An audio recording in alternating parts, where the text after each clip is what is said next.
আসসালামু আলাইকুম। আশা করি প্রিয় শিক্ষার্থীরা সকলে ভালো আছো। লিনিয়ার প্রোগ্রামিং ক্লাস তৃতীয় বর্ষ গণিত বিভাগের এই লিনিয়ার প্রোগ্রামিংয়ের আজকে আমরা সাজেশন দেখব।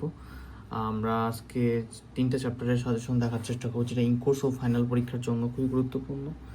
এই সাজেশন ফলো করে তোমরা ইনকোর্স ও ফাইনাল এক্সাম দিতে পারবা। এই সাজেশনের বৈশিষ্ট্য হচ্ছে কোন চ্যাপ্টারে কত মার্কসের প্রশ্ন হয়, কোন প্রশ্নগুলো গুরুত্বপূর্ণ এবং কীভাবে পড়তে হবে সব ডিটেলস জানাবে। সো তোমরা যারা পেইড বেসে স্টুডেন্ট বা ফ্রি স্টুডেন্ট, তোমরা একটু কষ্ট করে সুন্দর করে দাগায় নেবা। আর যারা আমাদের পেইড বেসে ভর্তি হতে চাও, ক্লাসে 01767351308 এই নাম্বারে হোয়াটসঅ্যাপে নক দিয়ে আমাদের ক্লাসগুলো পারচেস করতে পারবা। প্রতি বিষয়ে ক্লাস ফি মাত্র 410 টাকা করে। ওকে, আচ্ছা, তো আমরা এখন দেখার চেষ্টা করি, বা তোমরা পিডিএফ সাজেশন নিতে পারবা 50 টাকা ফি দিয়ে পেড করে, যেটা এখন কামিং সুন, এখন আসে নাই। তো দেখো, উত্তর সেট যেটা চ্যাপ্টার 1, এখান থেকে তোমরা 20 মার্ক কম পাবা। প্রতি বছর 20 মার্কের প্রশ্ন হয়ে থাকে। কত মার্কের প্রশ্ন হয়ে থাকে? 20 মার্কের প্রশ্ন হয়ে থাকে। তো তোমাদের জন্য কোন প্রশ্নগুলো গুরুত্বপূর্ণ? পেড বেসিস স্টুডেন্টরা এটা বলবো যে একটা কথা, যে ধরো যে একই ধরনের ম্যাথ করে দেওয়া হয়েছে, বা যে কোনো ম্যাথ যেগুলো সাজেশনে দেখা যাচ্ছে তুমি পারতেছো না, নিজে ট্রাই করার পরে সেগুলো জানাবা। ক্লাসে যদি না করানো থাকে সেগুলো করাইতে হবে। ওকে, তো আমরা এখন প্রথমত যেটা দেখবো, যে চ্যাপ্টার 1 থেকে আমরা দেখি যে প্রশ্নগুলো পড়তে হবে।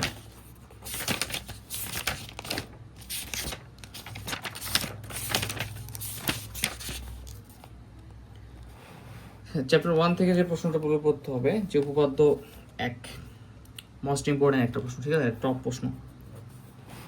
উপপাদ্য 2, এটা একটা টপ প্রশ্ন, খুবই গুরুত্বপূর্ণ প্রশ্ন। এরপরে যদি আমরা দেখি উপপাদ্য 3, খুবই গুরুত্বপূর্ণ একটা প্রশ্ন, ঠিক আছে, এগুলো ক্ষয় ভাগে আসে। উপপাদ্য 4 পড়তে হবে না। উপপাদ্য 5, খুবই গুরুত্বপূর্ণ একটা প্রশ্ন, ক্ষয় ভাগে আসে। উপপাদ্য 6 দেখবা, উপপাদ্য 6 দেখবা।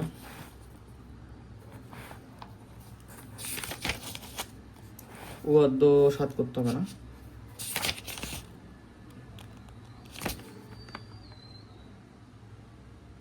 আচ্ছা, একটু দেখি 24 সালে কি আসলে এসেছিল।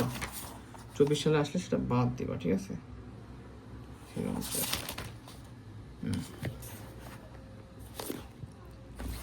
ঠিক আছে, এটা আসলে বাদ দাও। উপপাদ্য 9, মোস্ট ইম্পর্টেন্ট একটা প্রশ্ন, পরীক্ষার জন্য, তোমাদের জন্য খুবই গুরুত্বপূর্ণ। উপপাদ্য 10 করতে হবে। এরপরে তোমরা এখান থেকে যে প্রশ্ন করবো, এগুলো উপপাদ্য পাঠ চলে গেল। এখন উদাহরণ এক্সাম্পলে আসি। এক্সাম্পল যেভাবে করতে হবে তোমাদের, যে এক্সাম্পল 5, তো এখানে ঘটনা হচ্ছে মোস্ট ইম্পর্টেন্ট একটা, সমীকরণ চেঞ্জ করে দিতে পারে। উত্তর সেট দেখাও, যেটা একটু উত্তর সেট দেখানোর জন্য যে রুলস বা সিস্টেম, সেটা তোমাদের ফলো করতে হবে। উদাহরণ 7 করতে হবে। উদাহরণ 9 করতে হবে। টপ প্রশ্ন, খুবই গুরুত্বপূর্ণ, ঠিক আছে। যেগুলো বলবো গুরুত্বপূর্ণ সেগুলো বেশি করে করবা। উদাহরণ 10 টপ প্রশ্ন। উদাহরণ 10 টপ প্রশ্ন। উদাহরণ 11 করতে হবে। উদাহরণ 11 বাদ দাও, এটা 24 সালে আসে, এটা ক্রস, ঠিক আছে। উদাহরণ 12 করতে হবে, এবং উদাহরণ 13 1 এবং 2 করবা। উত্তরতা পরীক্ষা, এই দুটো খুবই গুরুত্বপূর্ণ। উদাহরণ 14টা দেখবা, একই ধরনের প্রশ্ন উত্তর সেট কিনা দেখানো হয়েছে। তোমরা যারা ওটা করছো ক্লাসে, এটা পড়তে পারবা সমস্যা নেই, ইজিলি। উদাহরণ 15টা দেখবা একটু, ঠিক আছে। তো চ্যাপ্টার 1 থেকে মোটামুটি আমাদের শেষ, তবে চ্যাপ্টার এক্সাম্পল 18টা করবো একটু, ঠিক আছে। এই চ্যাপ্টার 1 থেকে এই প্রশ্নগুলো দেখতে হবে, এই ধরনের প্রশ্নই আসবে ইনশাল্লাহ, এবং তোমাদের 20 মার্ক কম হবে যদি তোমরা ক বিভাগগুলো দেখবা। ক বিভাগগুলো লাস্ট 10 ইয়ার, শেষ 10 বছরের প্রশ্নগুলো পড়বা, ঠিক আছে। আচ্ছা, আমার চ্যাপ্টার 2A-তে যাই। তো চ্যাপ্টার 2-তে প্রশ্ন হবে 2A এবং 2B দুটা রয়েছে, এই দুইটা মিলে চ্যাপ্টার 2A এবং 2B মিলে প্রশ্ন হয় 5 থেকে 15 মার্কের, ঠিক আছে। কখনো গ বিভাগে আসে না, কিন্তু তুমি 5 মার্ক কনফার্ম অ্যান্সার করতে পারবা, 4 মার্ক অথবা 5 মার্ক। কিন্তু দেখা যায় কখনো গ বিভাগে কোনো একটা প্রশ্ন আসে, সেক্ষেত্রে তোমরা 2A 2B চ্যাপ্টার ফুল 2 থেকে কখনো 15 মার্কের প্রশ্ন করবে, কিন্তু কনফার্ম কত মার্ক আসবে? 4 মার্ক আসবে, ঠিক আছে। আচ্ছা, তো আমরা এটা দেখার চেষ্টা করি যে চ্যাপ্টার 2A থেকে যে প্রশ্নগুলো পড়বো, এখানে এলপিএর প্রমিত আকার বৈশিষ্ট্যগুলি পড়ে নিবা।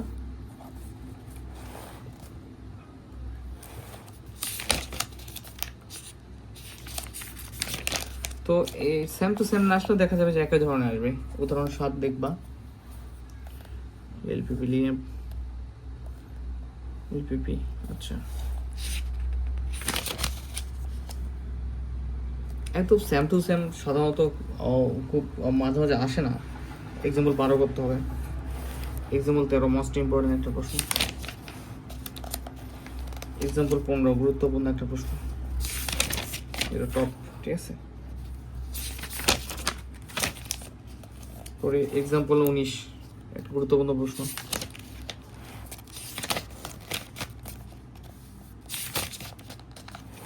এক্সাম্পল 26 মোস্ট ইম্পর্টেন্ট টপ প্রশ্ন, খুবই গুরুত্বপূর্ণ প্রশ্ন। এক্সাম্পল 27 দেখতে হবে, কর্ণিক এলাকার ক বিভাগগুলো পড়ে নিবা, যে শেষ 10 বছর পড়ে নিবা, ঠিক আছে। 2000 তোমরা 12-13 সাল থেকে পড়তে পারো যে প্রশ্নগুলো ক বিভাগ, তোমরা এই ব্যাপারগুলো জানো। 2B অনুকূলতা বা চূড়ান্তকরণ, এখান থেকে আমি ইনটেক ফাইনাল সাজেশন যদি দেখি, এবং ও থিওরি 1 মোস্ট ইম্পর্টেন্ট তোমাদের জন্য, থিওরি 1 ওকে, মোস্ট ইম্পর্টেন্ট একটা প্রশ্ন তোমাদের জন্য। এরপর 1 নম্বর সমীকরণ দেখতে হবে, এটা টপ প্রশ্ন তোমাদের জন্য, ঠিক আছে। 1 নম্বর প্রশ্ন খুব সহজ কিন্তু, তাই না? যে ক্যালকুলেশন স্টেপ বাই স্টেপ আগাইলে তোমার ক্লাসগুলো করবা, তাহলে সব বুঝতে পারবা। দুইটা দেখতে পারো যদি কারো প্রবলেম না, এগুলো হোমওয়ার্ক দেওয়া ছিল বা হোমওয়ার্কের মতো করে করে নেবা, আগেরগুলোর মতনই। এক্সাম্পল 4 করতে হবে, যেটা তোমাদের জন্য গুরুত্বপূর্ণ, এই ধরনেরগুলো গুরুত্বপূর্ণ। এক্সাম্পল 4, এরপর এক্সাম্পল 6, এটা একটা টপ প্রশ্ন, মোস্ট ইম্পর্টেন্ট এন্ড গুরুত্বপূর্ণ প্রশ্ন, ঠিক আছে। এক্সাম্পল 7 টপ প্রশ্ন এবং গুরুত্বপূর্ণ, এটাও গুরুত্বপূর্ণ। যদি আসে এই ধরনের প্রশ্নগুলো থেকে পরীক্ষায় কেউ আসবে, ঠিক আছে। এটা 23 সালে সেটা দেখতে পারো, একই ধরনের প্র্যাকটিস করতে হবে, ঠিক আছে। এটা টপ মোস্ট ইম্পর্টেন্ট একটা প্রশ্ন, এক্সাম্পল 11। এই প্রশ্নগুলো আসে সাধারণত বয়সে আসে, তো একটু ফোকাস দিতে হবে বেশি, এবং গ্রিপগুলো পড়ে নেবা, যেভাবে পড়তে বলেছি সেভাবে পড়ে নেবা। চ্যাপ্টার 3 এখান থেকে তুমি মাস্ট বি একটা প্রশ্ন পাবাই, হয়তো 10 মার্ক অথবা কত মার্ক, 5 মার্কের প্রশ্ন পাবা তুমি, 10 মার্ক অথবা 5 মার্ক। কত মার্কের? চ্যাপ্টার 3 থেকে 10 থেকে 5 মার্কের প্রশ্ন আসেই। তো আমরা প্রথমেই যেটা পড়বো, রেয়ার সমস্যা গঠনের অ্যালগরিদমটা দেখে নেব। আচ্ছা, কেন জানি মনে হচ্ছে এটা কত বছর আসছিল কি, এটা পড়ে নেব, খ বিভাগে আসতে পারে, ঠিক আছে। মোটামুটি গুরুত্বপূর্ণ প্রশ্ন। এরপর যে প্রশ্নগুলো পড়লে হয় বা মানে ক্লাস যারা করেছো সেম ওয়াইতে সেই ধারণাগুলো নিতে হবে, তাহলে এখানে যত ধরনের ম্যাথগুলো আছে সবই করতে পারবো তোমরা, ঠিক আছে। তো সেগুলোর জন্য যেটা প্রথমে যে এক্সাম্পলটি করতে হবে সেটা হচ্ছে এক্সাম্পল 9 এক্সাম্পল 9 তোমাদের জন্য মোস্ট ইম্পর্টেন্ট বা খুবই গুরুত্বপূর্ণ একটা প্রশ্ন। এরপর যদি আমি বলি এক্সাম্পল 13 খুবই গুরুত্বপূর্ণ একটা প্রশ্ন, খুব গুরুত্বপূর্ণ না, এই ধরনের প্রশ্ন গুটি কয়েক প্রশ্ন আছে, পড়লেই তোমরা কি কমন পাবে, খুবই সহজ। এগুলো 14 টপ প্রশ্ন, খুবই গুরুত্বপূর্ণ। এরপর এক্সাম্পল 16 গুরুত্বপূর্ণ টপ প্রশ্ন। এক্সাম্পল 15টা দেখবে, এগুলো একই ধরনের, ঠিক আছে। কিন্তু গুরুত্বপূর্ণ যেগুলো বলতেছি এগুলো আগে বেশি করে দেখবা, বেশি বেশি প্র্যাকটিস করো, এগুলো আমাদের কমন পাবে ইনশাআল্লাহ। এটা 24 সাল আসলে এটা বাদ দাও, ওকে। এখন কয় ভাগের একটু যেভাবে বলছো এরপর। তো চ্যাপ্টার 3 পর্যন্ত এই ছিল সাজেশন। এখান থেকে তোমরা তিনটা চ্যাপ্টার যদি কমপ্লিট করো, কেউ 1, 2, 3 যদি কমপ্লিট করো, তোমরা 30 মার্কের অ্যান্সার করতে পারবো। কত? 30 মার্কের অ্যান্সার, 30 মার্ক প্লাস অ্যান্সার করতে পারবো, সর্বনিম্ন 30 মার্ক অ্যান্সার করতে পারবো। এবং কেউ যদি তোমরা কি বলে ইন কোর্সে 10 মার্কও পেয়ে থাকো, সেক্ষেত্রে কিন্তু তোমার 5 মার্ক করে দেবে। সো আমরা ইন কোর্সের জন্য যে চ্যাপ্টারগুলো দিয়েছে বা যে প্রথম 3 চ্যাপ্টার সাজেশন দিলাম, খুব ভালোভাবে শেষ করে ফেলবো ইনশাল্লাহ। নিয়মগুলো দেখবে এবং সাজেশনের ম্যাথগুলো দেখানোগুলো করবে, এবং গুরুত্বপূর্ণ যেগুলো বেশি দেখানো হয়েছে সেগুলো দাগায় নিয়ে রাখবে এবং সেগুলো বেশি বেশি প্র্যাকটিস করে। ধন্যবাদ। হোম টিউটর ব্যবসায় থাকো।